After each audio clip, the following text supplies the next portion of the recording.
평화로운 서울의 밤거리, 편의점에서 라면을 먹는 사람들.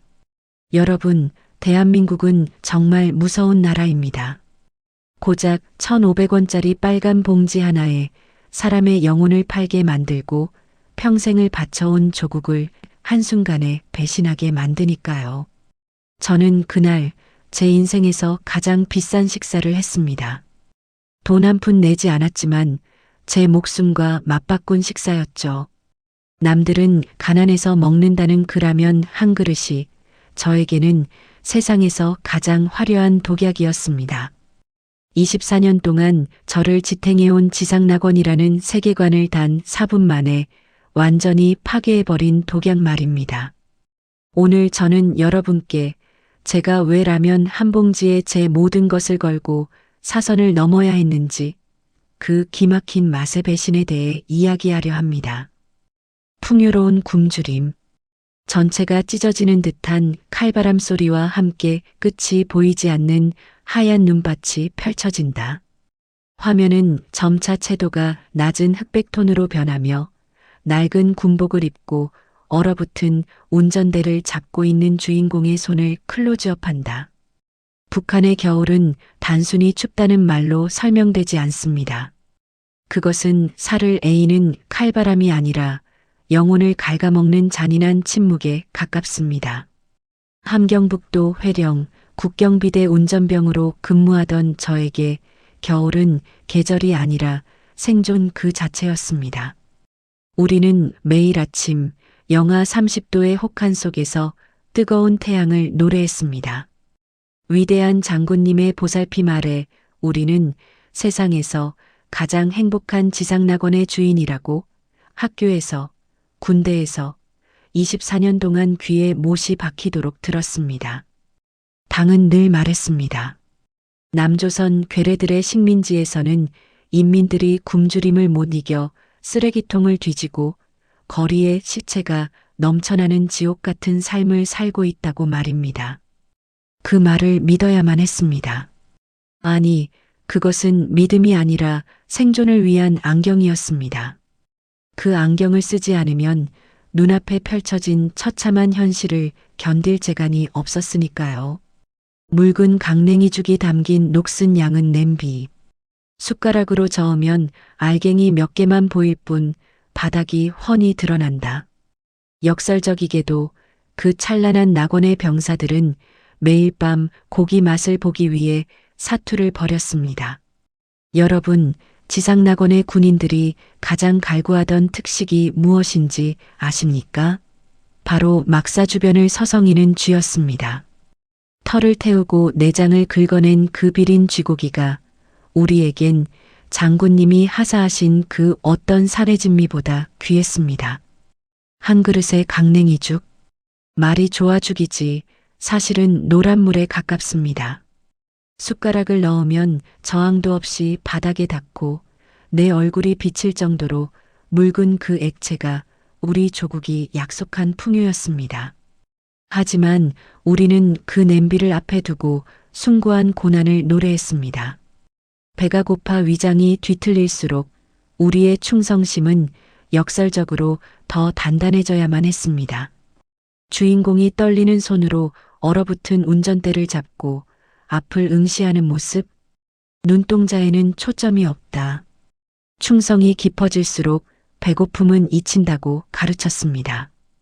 그래서 우리는 굶주릴수록 더 크게 구호를 외쳤고 몸이 야위어 갈수록 더 꼿꼿이 총을 들었습니다. 배고픔을 느끼는 것 자체가 이미 반동이었고 고통을 호소하는 것은 조국에 대한 배신이었습니다. 살아남기 위해서는 배고픔조차 행복으로 포장해야 하는 세상. 그것이 제가 아는 유일한 진리였고 제가 24년 동안 갇혀있던 완벽한 가두리 양식장이었습니다. 낙원의 병사들은 그렇게 죽어갔습니다. 배가 불러서 죽는 게 아니라 우리는 행복하다는 거짓말을 삼키다 목이 막혀 죽어갔습니다. 텅 빈 위장보다 더 무서운 건 텅 빈 머릿속이었습니다. 생각할 권리를 박탈당한 채 우리는 그저 조국이라는 거대한 기계에 녹슬고 굶주린 부품일 뿐이었죠. 하지만 그때는 몰랐습니다. 제가 그토록 혐오하며 불쌍히 여겼던 지옥 같은 남조선의 쓰레기 하나가 제가 쌓아 올린 이 견고한 낙원을 단칼에 베어버릴 날카로운 칼날이 되어 돌아올 줄은 말입니다. 낙원의 주인은 쥐를 잡아 고기 맛을 달랬다는 문장을 통해 시청자의 호기심을 자극하십시오. 남조선을 지옥으로, 북한을 낙원으로 지칭하면서 실제 묘사는 그 반대로 하여 체제의 모순을 극대화합니다. 붉은색 침입자, 여전히 흑백에 가까운 차가운 톤이다.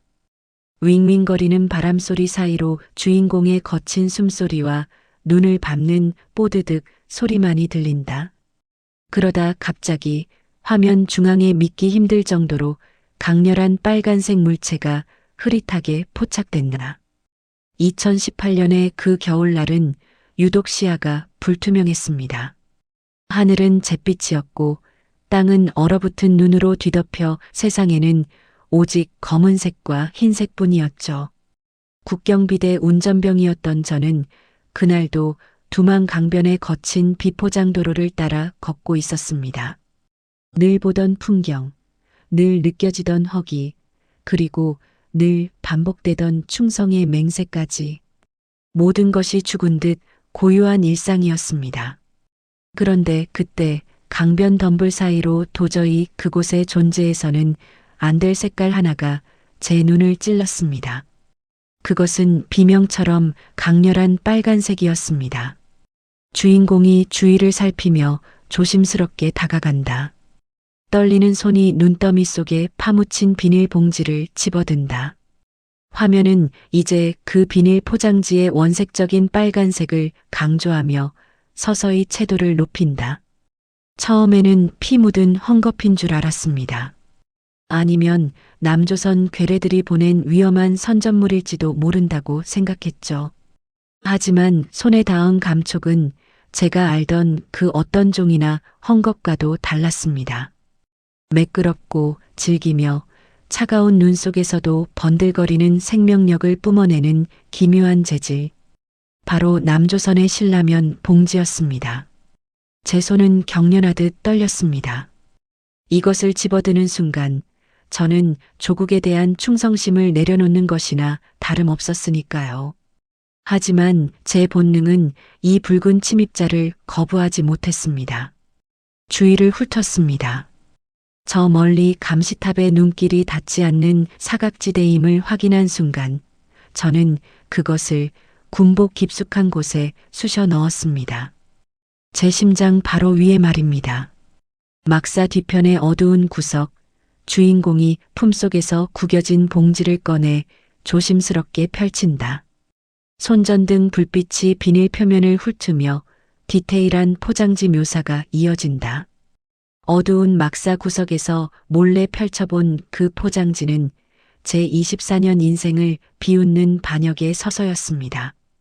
가장 먼저 저를 압도한 것은 그 화려함이었습니다. 굶주리고 헐벗어 거지가 넘쳐난다는 남조선이라지 않았습니까? 그런데 어떻게 고작 국수 한 봉지를 싸는 비닐에 이토록 찬란한 금색과 붉은색을 아낌없이 쏟아부을 수 있단 말입니까? 봉지 중앙에 박힌 매울 신이라는 글자는 날카로운 칼날처럼 제 눈을 파고들었습니다. 둥글둥글하면서도 세련된 글씨체, 그리고 그 옆에 선명하게 인쇄된 조리 예시 사진, 탱글탱글한 면발 위로 얹어진 큼지막한 버섯과 초록색 파, 그리고 짙은 선홍빛의 국물까지. 사진 속의 국수는 제가 평생 꿈속에서도 본 적 없는 사치스러운 보석처럼 보였습니다. 주인공의 눈동자가 흔들리며 봉지 뒷면의 작은 글씨들을 탐독한다. 저를 가장 절망하게 만든 건 사진이 아니라 뒷면의 작은 글씨들이었습니다. 서울특별시 동작구. 괴뢰 정권의 심장부에서 만들어진 이 물건에는 영양성분이라는 생경한 단어들이 적혀 있었습니다. 단백질 몇 그램, 칼슘 몇 %, 굶어 죽는 인민들이 가득하다는 땅에서 어떻게 국수 한 그릇에 영양분까지 따져가며 먹는단 말입니까? 이 포장지는 거짓말을 하지 않았습니다. 조국이 매일같이 떠들던 그 지옥의 풍경보다 제 손안에 있는 이 매끄러운 비닐 한 장이 훨씬 더 진실하게 느껴졌습니다. 낙원이라 믿었던 제 세상은 빛바랜 흑백이었고 지옥이라 믿었던 그곳은 이토록 원색적인 빨간색으로 빛나고 있었습니다. 저는 그날 밤 제품 안에서 바스락거리는 그 소름 끼치는 진실의 소리를 들었습니다. 이 붉은 침입자는 제 가슴 속에 들어와 제가 쌓아 올린 충성의 성벽을 밑바닥부터 갉아먹기 시작했습니다. 이것은 단순한 국수 봉지가 아니었습니다. 제 24년 인생을 부정하는 폭탄이었고 제가 보지 못한 세상에서 건너온 초대장이었습니다. 북한의 무채색 배경과 대비되는 라면, 포장지의 빨간색을 단순히 물건을 줍는 행위가 아니라 금기를 깨는 행위임을 강조하여 주인공의 호흡과 떨림에 집중하게 합니다. 어두운 막사안, 주인공이 모포를 뒤집어 쓰고 손전등 빛에 의지해라면 봉지를 뚫어지게 응시하고 있다. 주인공의 눈동자에는 충격과 혼란, 그리고 일말의 분노가 서려 있다. 남조선은 미제의 식민지다. 그곳의 인민들은 굶주림을 못 이겨 자식을 팔고 거리에 거지가 넘쳐나며 인간의 존엄이라곤 찾아볼 수 없는 아비규환의 지옥이다. 제가 태어나 처음 배운 글자보다 더 깊이 심장에 박힌 문장이었습니다. 제 조국이 낙원인 이유는 오직 하나, 저 너머 남조선이 지옥이어야만 했기 때문입니다. 하지만 지금 제 손바닥 위에 놓인 이 매끄러운 비닐 조각은 그 거대한 세계관을 비웃듯 반짝이고 있었습니다. 역설적이게도 저를 가장 고통스럽게 만든 것은 배고픔이 아니라 의구심이었습니다. 굶주리는 나라에서 어떻게 이런 완벽한 인쇄 기술을 가질 수 있단 말입니까? 잉크 하나, 비닐 한 겹조차 귀에서 누런 종이에 글자만 겨우 박아 넣는 우리네 낙원과는 달랐습니다. 제 눈은 봉지 뒷면의 유통기한이라는 네 글자에 멈췄습니다. 일정한 기간이 지나면 음식을 버린다고요? 우리에게 음식이란 썩기 직전의 것이라도 감지덕지하며 삼켜야 하는 생존줄이었습니다. 그런데 저쪽 세상은 가장 맛있는 기간을 정해놓고 그것이 지나면 폐기하는 풍요의 사치를 누리고 있었습니다. 우리가 속았다. 이 짧은 문장이 뇌리를 스치는 순간 온몸에 소름이 돋았습니다. 낙원이라 믿었던 나의 조국은 사실 가장 거대한 창살 없는 감옥이었고 지옥이라 불렀던 저곳은 우리가 꿈조차 꾸지 못한 태양의 땅이었던 겁니다. 배신감은 위장을 쥐어짜는 허기보다 더 날카롭게 제 가슴을 후벼 팠습니다. 주인공이 거칠게 봉지를 구겼다가 다시 조심스럽게 편다. 갈등하는 심리가 손동작에 드러난다. 저는 고개를 저었습니다. 부정하고 싶었습니다. 이것은 적들이 보낸 고도의 심리전일지도 모른다. 나를 타락시키려는 마귀의 유혹일지도 모른다며 스스로를 다독였습니다. 하지만 제 손끝에 닿는 비닐의 질감은 너무나도 실제했습니다. 저들은 굶주리는 인민을 걱정하는 척하면서 사실은 인민들이 진실을 볼까봐 두려워 저 너머의 불빛을 지옥의 불길이라 속여왔던 것입니다. 우리가 숭고한 고난이라 믿으며 씹어 삼켰던 그 억척스러운 세월들이 사실은 누군가의 권력을 지키기 위한 값싼 소모품이었다는 사실을 깨닫는 순간 제 안의 낙원은 무너져 내렸습니다. 찬란했던 장군님의 태양은 빛바랜 전등알처럼 희미해졌고 지상 낙원의 창가는 기괴한 비명으로 들리기 시작했습니다. 창밖으로 보이는 북한의 어둡고 황량한 산하. 대조적으로 주인공의 손안에서 빛나는 라면, 봉지의 붉은색. 역설적이게도 저는 이제 진실을 알게 되어 더 불행해졌습니다. 모를 때는 쥐고기를 먹으면서도 조국을 지킨다는 자부심이라도 있었습니다. 하지만 이제 저는 압니다. 제가 지키고 있는 이 철책이 사실은 굶주린 동포들을 지키기 위한 것이 아니라 그들이 진실의 맛을 볼까봐 가로막고 있는 거대한 가림막이라는 것을요. 배가 고픈 건 참을 수 있었습니다.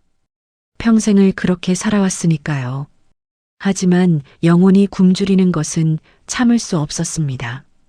제 머릿속을 가득 채운 이 물음표들은 이제 칼날이 되어 제 심장을 겨누고 있었습니다.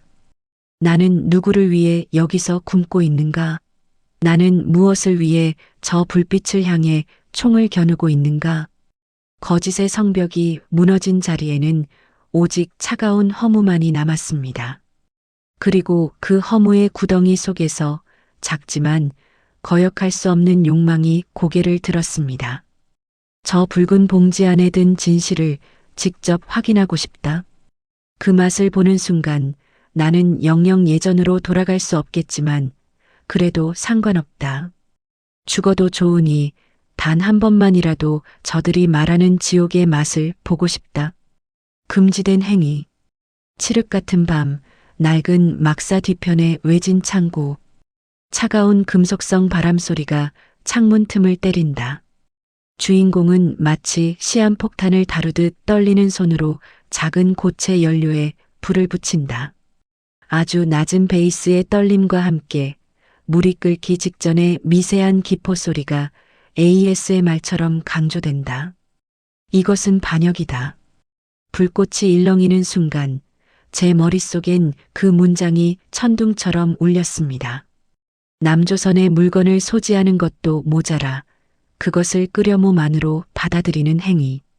그것은 제가 24년 동안 지켜온 조국과 수령에 대한 완전한 절연이자 스스로 사형 선고를 내리는 것과 다름없었습니다.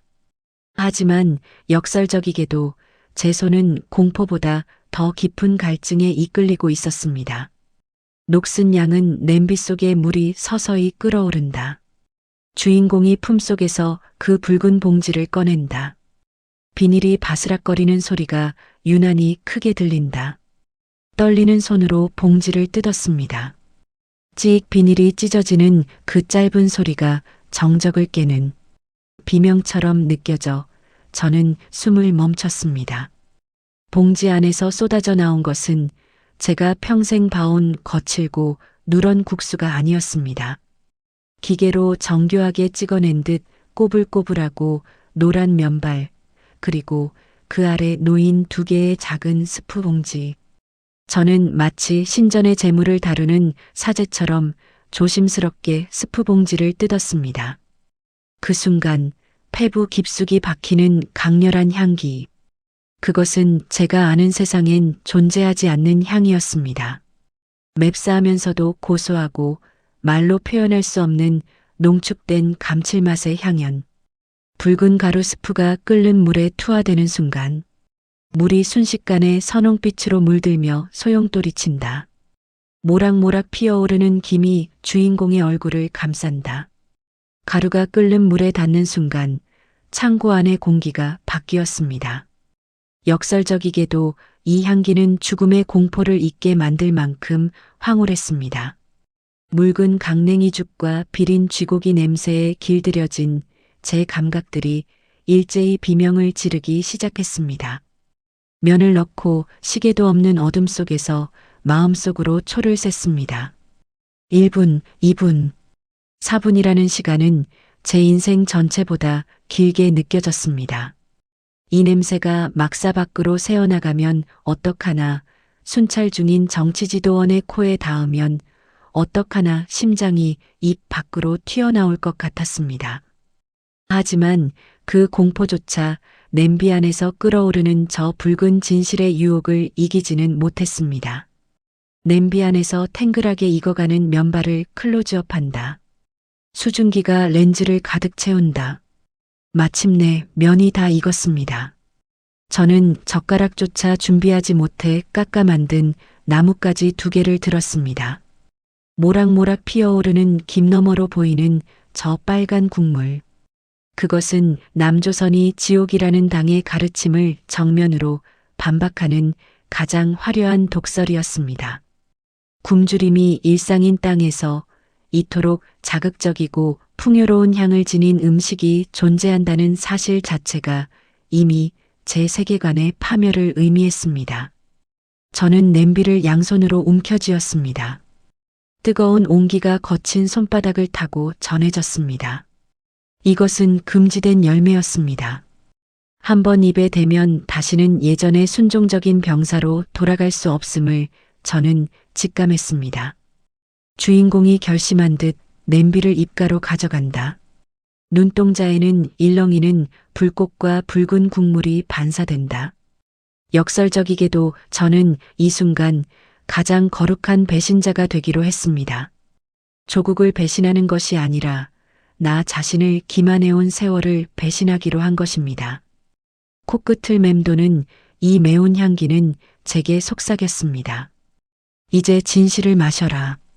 그리고 내가 알던 낙원이 얼마나 추악한 감옥이었는지 혀끝으로 깨달아라. 저는 눈을 감았습니다.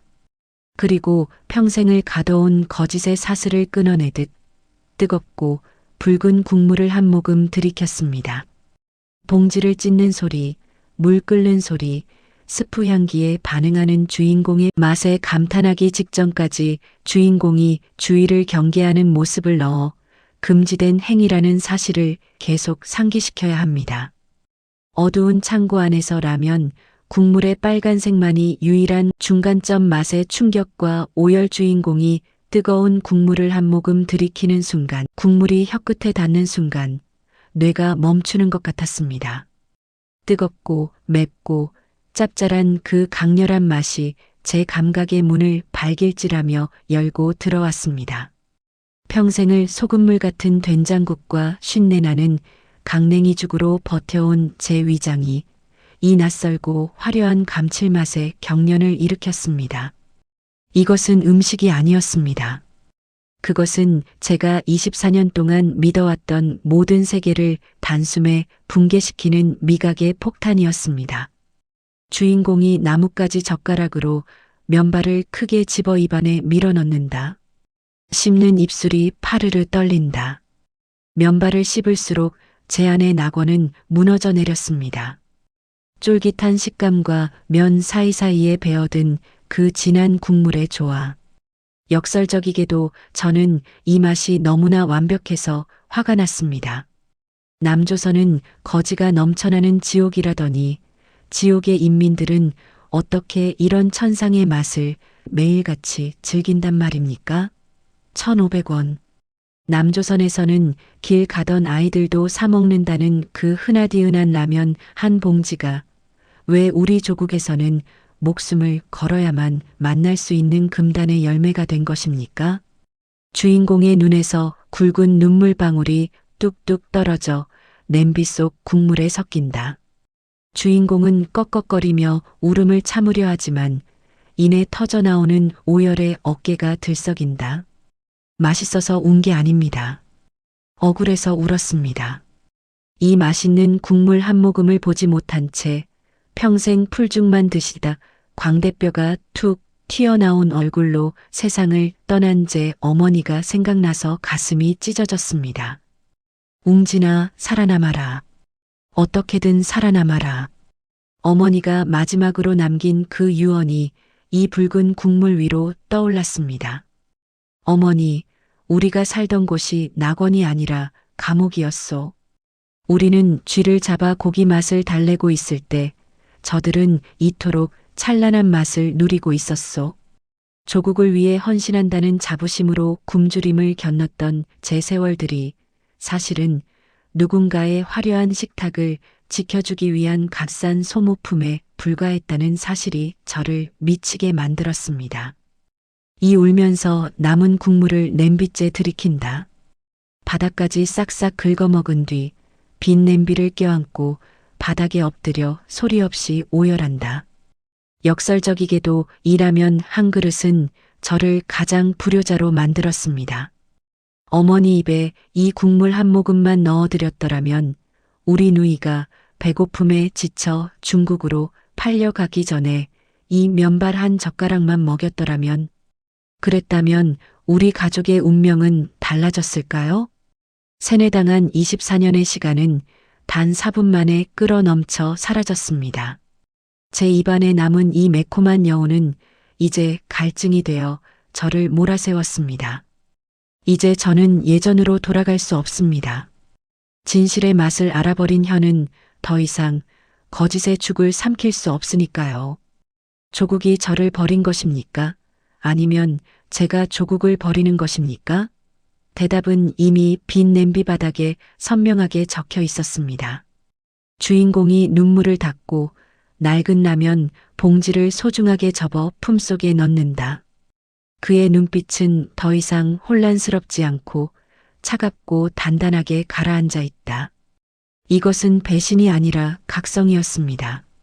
저는 오늘 밤 저를 가두었던 거대한 거짓의 장막을 찢어버렸습니다. 그리고 결심했습니다. 죽어도 좋다. 저 맛이 상식이 되는 땅, 저 포장지의 화려함이 일상이 되는 그곳으로 가겠다고. 어머니가 못한 것, 누이가 누리지 못한 것, 제가 대신 가서 전부 보고 먹고 살아내겠다고 말입니다. 그날 밤 저는 국경비대 병사 김웅진을 죽였습니다. 그리고 오직 진실을 향해 짓는 굶주린 늑대가 되어 저 차가운 두만강 너머의 불빛을 응시하기 시작했습니다. 위기와 절망, 차갑고 무거운 분위기의 보위부 취조실 혹은 막사 내부. 진실을 안다는 것은 축복이 아니라 저주였습니다. 라면 한 그릇의 맛을 알아버린 그날 이후 제가 알던 낙원은 거대한 감옥으로 변해 저를 옥죄어 왔습니다. 입안에 남은 매콤한 여운은 채 가시지도 않았는데 현실은 차가운 얼음 송곳이 되어 제 목을 겨누기 시작했습니다. 그날 아침 연병장에는 평소보다 더 짙은 살기가 감돌았습니다. 박성호 동무 앞으로 나오라. 보이지도 않의 서슬 펄언 외침에 제 심장이 멎는 듯 했습니다. 성호는 저와 함께 쥐를 잡아 나눠 먹으며 고향의 아내와 딸 이야기를 들려주던 이 지옥에서 유일하게 제 속을 보여줄 수 있었던 전우였습니다. 성호가 보위부원들에 의해 개처럼 끌려나가는 모습. 그의 얼굴은 이미 피떡이 되어 있고 눈동자에는 삶의 의지가 꺼져 있다. 성호의 죄명은 불온 선전물 소지 및 반동 사상 유포였습니다. 사실 그는 그저 장마당에서 남조선 드라마가 담긴 USB를 한번 보았을 뿐이었습니다. 지옥이라 배웠던 곳의 화려한 불빛을 호기심 어린 눈으로 보았다는 이유만으로 그는 이제 사람이 아닌 반동분자가 되어 제 눈앞에서 파멸해 가고 있었습니다. 끌려가는 성우와 찰나의 순간 눈이 마주쳤습니다. 그 눈빛은 저에게 이렇게 묻는 것 같았습니다. 웅진아, 너는 괜찮으냐? 내 품속에 숨긴 그 붉은 봉지는 들키지 않았느냐? 저는 역설적이게도 그를 구하기 위해 나서는 대신 더 깊이 고개를 숙였습니다. 비겁함이 치욕스러웠지만 제 품 안에서 바스락거리는 그 라면 봉지가 제 숨통을 조여오는 유일한 증거였기에 저는 그저 침묵해야 했습니다. 주인공의 막사 내부. 보위부원들이 주인공의 사물함을 거칠게 뒤엎는다. 주인공은 꼿꼿이 서 있지만 손끝이 미세하게 떨리고 있다. 김웅진 동무, 요즘 눈빛이 이상해. 마치 딴 세상을 보고 온 사람 같단 말이야. 보이지도 않니 제 턱을 거칠게 들어 올리며 내뱉은 말은 사형 선고보다 더 무거웠습니다. 그들은 냄새를 맡는 개처럼 저를 감시하기 시작했습니다. 밥을 먹을 때도, 보초를 설 때도, 심지어 잠을 잘 때조차 그들의 시선은 제 등 뒤에 화상처럼 박혀 있었습니다. 품속의 라면 봉지는 이제 부적이 아니라 시한폭탄이 되었습니다. 버려야 했습니다. 당장 저 두만강 얼음 구멍 속에 던져버려야 살 수 있었습니다. 하지만 역설적이게도 저는 그것을 버릴 수 없었습니다. 그것을 버리는 순간 제가 방금 깨달은 그 귀한 진실조차 다시 거짓의 어둠 속으로 묻혀버릴 것만 같았기 때문입니다. 주인공이 화장실 구석에서 떨리는 손으로 라면 봉지를 더 깊숙이 숨기는 모습, 벽 너머로 들리는 고문당하는 비명소리, 벽 너머 취조실에서는 성호의 비명이 들려왔습니다. 그 비명소리가 들릴 때마다 제 위장은 뒤틀렸습니다. 며칠 전 삼켰던 그 따뜻한 국물이 이제는 뜨거운 납덩이가 되어 제 뱃속을 굽이치는 것 같았습니다. 진실의 대가는 이토록 참혹했습니다. 모르는 채 살았다면 성호의 비명을 외면하며 강냉이죽이라도 편히 삼켰을 텐데 이제 저는 그 비명이 저의 미래라는 것을 너무나 잘 알고 있었습니다. 절망은 독처럼 번졌습니다. 도망칠 곳도 숨을 곳도 없었습니다. 앞에는 총을 든 동료들이 저를 의심하고 있고 뒤에는 차가운 강물이 흐르고 있었습니다. 어차피 여기서 죽으나 강을 건너다 죽으나 매한가지다. 짐승처럼 비명을 지르며 죽느니 그 맛있는 라면이 산처럼 쌓인 그곳을 향해 한 걸음이라도 더 걷다 죽겠다.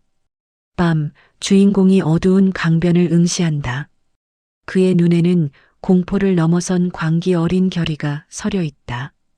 성호의 비명이 잦아들고 칠흑 같은 어둠이 찾아왔을 때 저는 깨달았습니다. 이곳에 지상낙원은 없었습니다. 오직 진실을 말하지 못하는 시체들의 행진만이 있을 뿐이었죠. 저는 품속의 봉지를 꽉 쥐었습니다. 이제 선택의 시간은 끝났습니다. 저는 진실을 아는 시체로 남기보다 자유를 향해 뛰는 굶주린 늑대가 되기로 했습니다. 내일 밤 달이 구름 뒤로 숨는 순간 저는 이 지옥의 사슬을 끊고 저 붉은 봉지가 가리키는 유일한 탈출구로 몸을 던질 것입니다. 그것이 제 인생에서 가장 위험한 도박이자 가장 진실한 선택이 될 것임을 저는 알고 있었습니다. 보이부원의 시선이나 성호의 비명소리를 청각적으로 강조하여 주인공이 느끼는 가장 친한 친구의 비명 속에서도 자신의 비밀라면 봉지의 이야기의 가장 거대한 스케일이자 주인공의 생존 본능이 한계치까지 시험받는 절정 6000km의 사선 파트. 절정 6000km의 사선. 거친 정글의 숲을 헤치는 주인공의 발, 흙탕물에 젖은 몰골, 그리고 끝없이 펼쳐지는 메콩강의 누런 물줄기가 빠르게 교차된다. 6000km. 그 숫자는 단순한 거리가 아니었습니다. 그것은 매 걸음마다 죽음과 악수하며 걷는 고문의 시간이었고 인간으로서의 자존심을 낱낱이 찢어발기는 지옥의 행군이었습니다.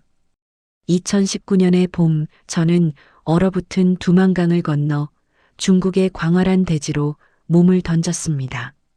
하지만 역설적이게도 강을 건넜다고 해서 자유가 저를 기다리고 있었던 것은 아닙니다.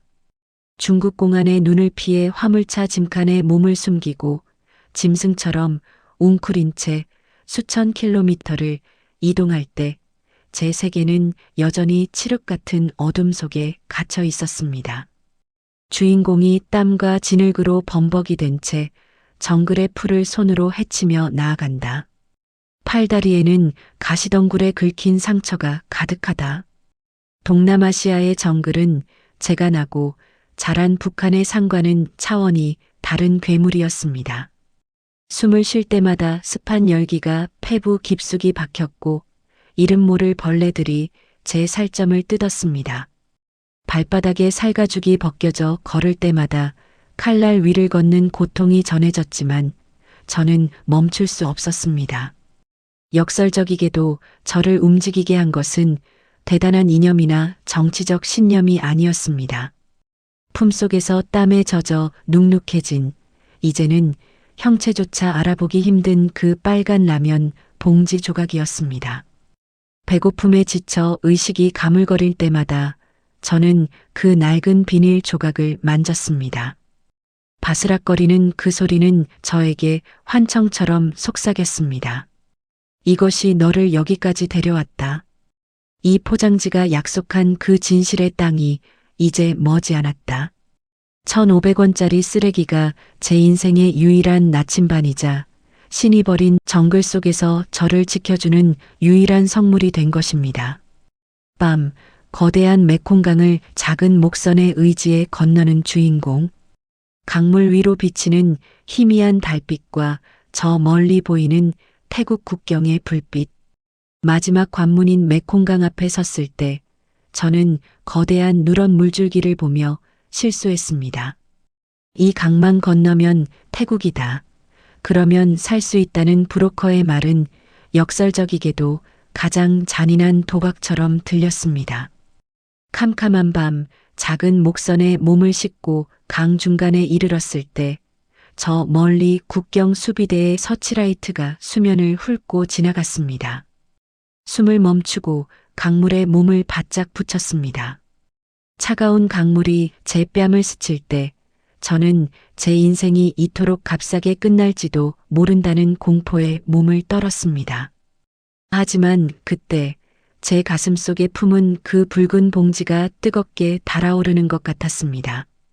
어머니를 굶겨 죽이고 친구의 비명을 자장가 삼아 잠들게 했던 그 조국을 등진 대가가 겨우 이 강물 속에 고기밥이 되는 것이어서는 안 됐습니다.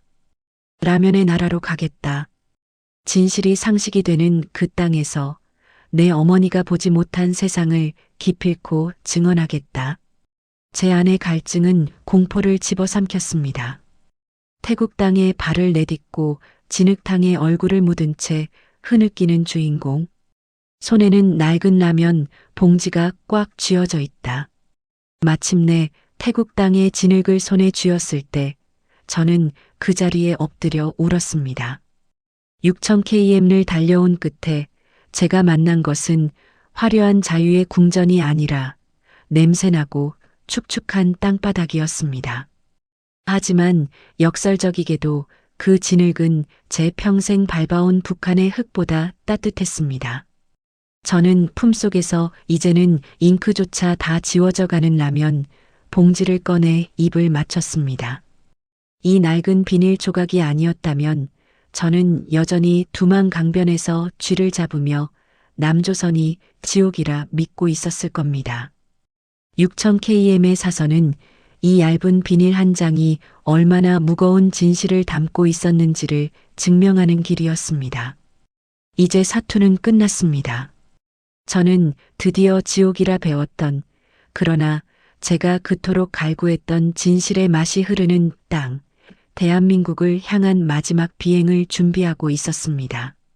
좁은 막사에서 넓은 정글과 강으로 배경을 확장하여 상징물의 강조 여정 내내 낡아가는 라면 봉지를 클로즈업하여 주인공의 육체적 고통과 상반되는 정신적 의지를 시각화하십시오. 정글의 기괴한 소음과 메콩강의 물소리를 현장감 있게 기적의 일상. 세련되고 활기찬 서울의 밤거리. 대한민국, 서울. 제가 그토록 지옥이라 믿고 싶어 했던, 아니 믿어야만 했던 그곳에 도착한 지 어느덧 몇 해가 흘렀습니다. 6000km를 돌아 제가 마주한 것은 금으로 만든 궁전도 하늘을 나는 자동차도 아니었습니다. 역설적이게도 저를 가장 압도한 것은 너무나도 당연하게 흐르는 이 땅의 일상이었습니다. 편의점 진열대에 가득 쌓인 형형색색의 라면 봉지들. 사람들이 아무렇지 않게 라면을 고르고 계산하는 모습.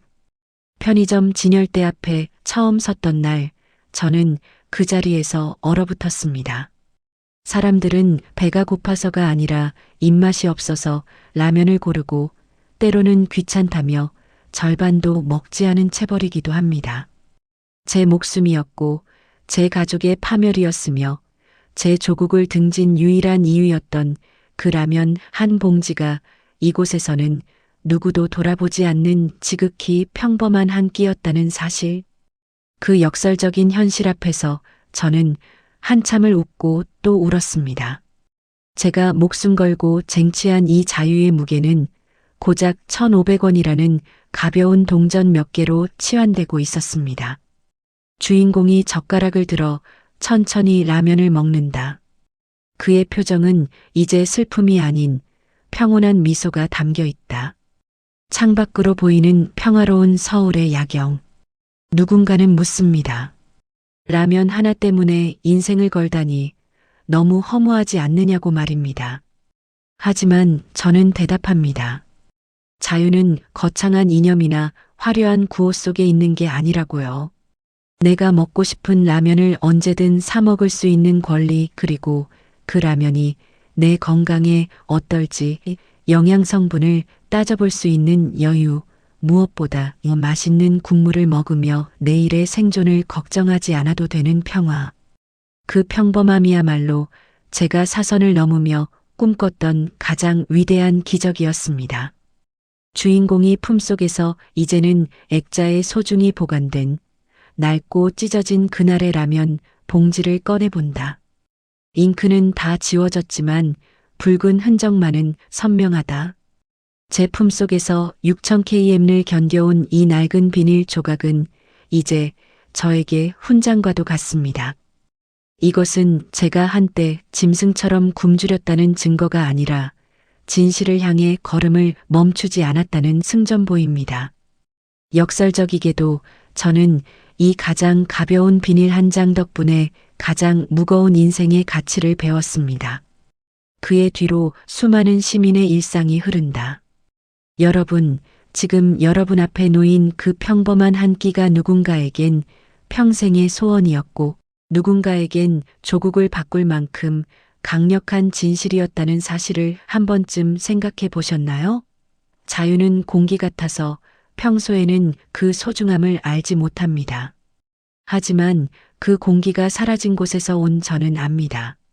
여러분이 누리는 이 지루한 일상이 사실은 얼마나 눈부신 기적인지를요.